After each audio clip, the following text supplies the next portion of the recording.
We welcome you back to Orlando. Over 25,000 on hand. Sellout crowd here downtown Orlando as the U.S. men's national team dispatched Panama 5-1, getting themselves that close to the World Cup. Zach Steffen joins us live right now. And I'm curious, what was the mood and the messaging in the locker room when this one was done? Job's not done. We've still got a long ways to go down to Costa Rica. It's not going to be easy. Yeah, we can celebrate one step closer, but job's not done. How much celebrating was going on in there?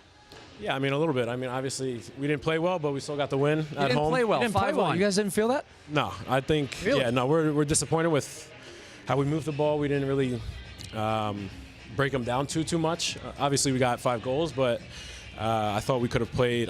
We thought we could have played out better. We were just a little disconnected, too spread out.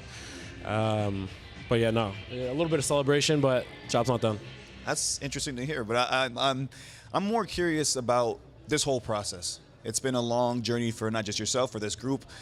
What have the conversations been like when the highs and lows, you hear all the nonsense and the noise that comes from the outside world, from us pundits, as we celebrate you guys, as we also challenge you guys? How do you guys stay dialed in and motivate each other and keep that bond tight within your group?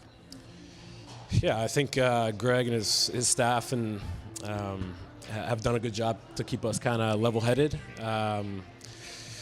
Yeah, it's a long road. There's going to be highs and lows, such as life, and you can't get too high, you can't get too low. You got to kind of stay even-keeled and take the games how they come. And I think the guys we've grown a lot, and it's been a good ride, and we're one step closer. 1 game left in qualifying, and you kind of feel this special feeling amongst the group. And it's really fun. The camaraderie is really close and really special.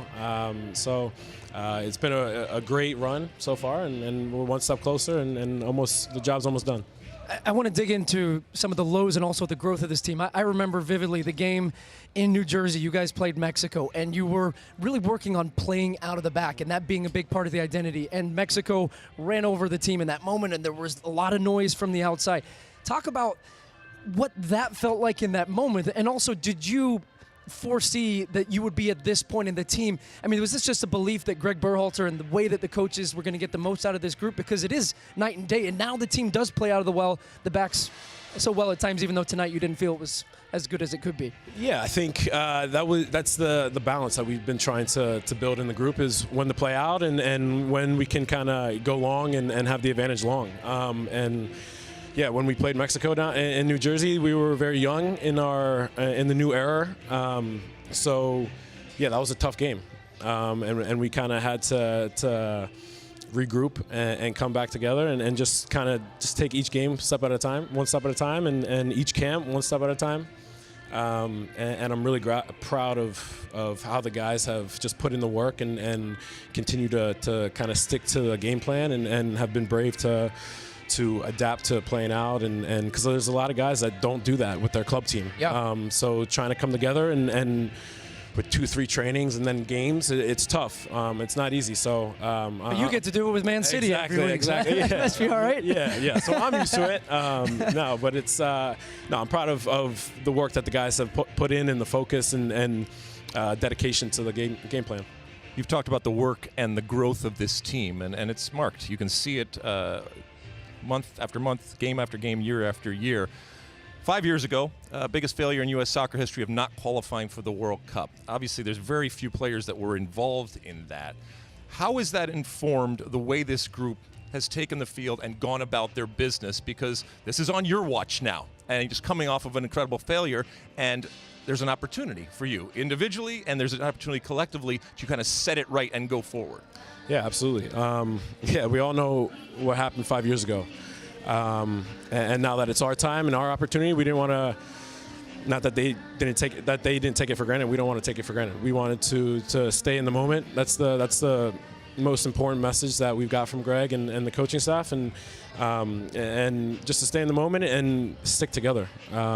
Enjoy this moment and these games and this qualifying, because it goes fast.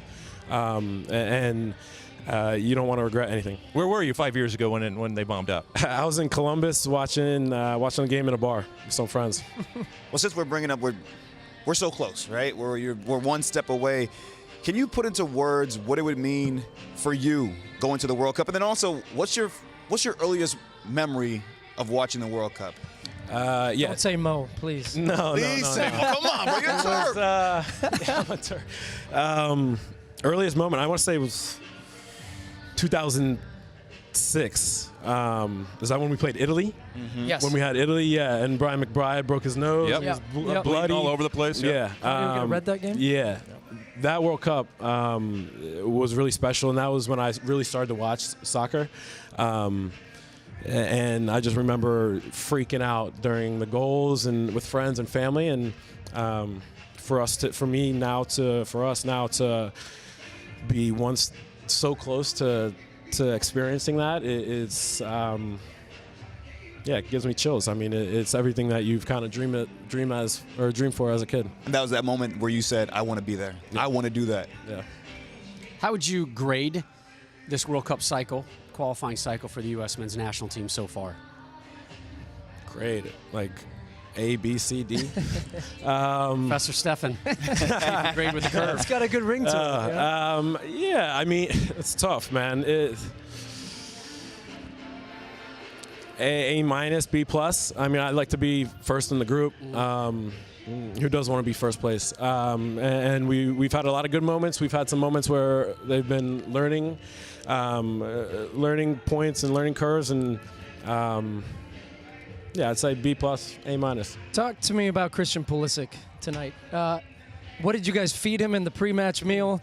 What was he on? Because it just felt like this was a guy that was going to take this game over tonight, and he did. Yeah, I think he was a little upset, personally, after the Mexico game. And I think he was really focused in this game and the days leading up to this game. And you could just tell that he was in his zone coming into this game. And obviously, hat trick. And that's exactly what we need from him. We need our big players to step up in big moments. What was he like in the post-game locker room tonight? He's the one that was saying job's not done, like Kobe Bryant, and there's nothing to be happy for. Job's not done. Can you talk to him about that worm that he did, the celebration? Like a half worm. I just kind of want to forget that. Yeah, that was a little cringe. That was a little cringe, but yeah, I know he's been kind of creative with his goal celebrations surprising. Saw lately. the gritty, right? Not gonna lie, it surprised me. Yeah. I like it. Show a little creativity in his personality. I like it. All right, well, job not done, but boy, it's awfully close, Zach. Thanks for joining us live. Congratulations on tonight.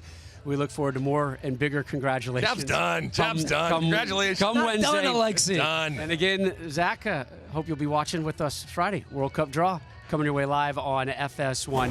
Our coverage starting at 11:30 a.m. Eastern. We have 20 nations that have already confirmed their ticket to Qatar, the U.S. That close to making it 21. U.S. wins at 5-1 over Panama here in Orlando. We will see you next on the World Cup Draw Show Friday, 11:30 a.m. Eastern.